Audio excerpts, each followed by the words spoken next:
और संसद में विरोध की राजनीति पर हमला बोलते हुए वित्त मंत्री अरुण जेटली ने कांग्रेस को गरीब विरोधी करार दिया है।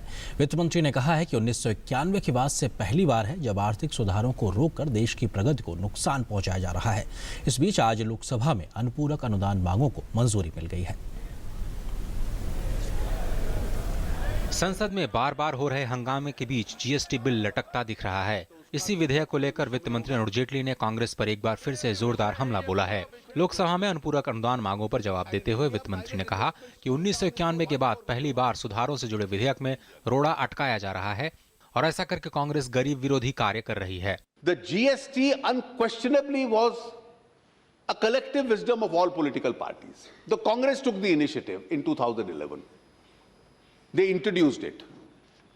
Their two honorable finance ministers approved the proposal.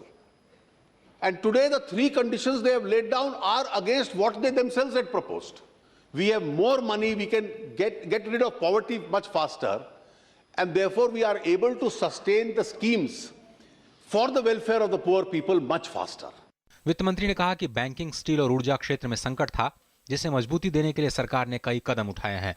वित्त मंत्री ने देश के आर्थिक हालात का जिक्र करते हुए कहा कि वैश्विक आर्थिक चुनौतियों के बीच ये संतोष का विषय है कि भारत दुनिया की सबसे तेज रफ्तार अर्थव्यवस्था है। उन्होंने कहा कि भारत में 8 से 9% की विकास दर को हासिल करने की क्षमता है, लेकिन कुछ कारक इस काम में बाधा बन रहे हैं।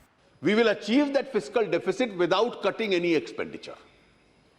So what we have promised to schemes, what we have promised to ministries will not be cut down.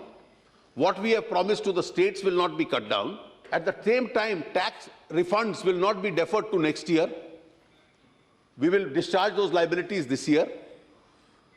And the quality of fiscal deficit will be much superior to what is the quality of fiscal deficit that we had in the previous years. इससे पहले सरकार ने रक्षा pension और स्वच्छ Bharat mission पर आने वाले खर्च की पूर्ति के लिए 56,256 करोड़ रुपए की अनुपूरक अनुदान मांगों पर संसद की मंजूरी मांगी थी, जिसे लोकसभा ने मंजूरी दे दी।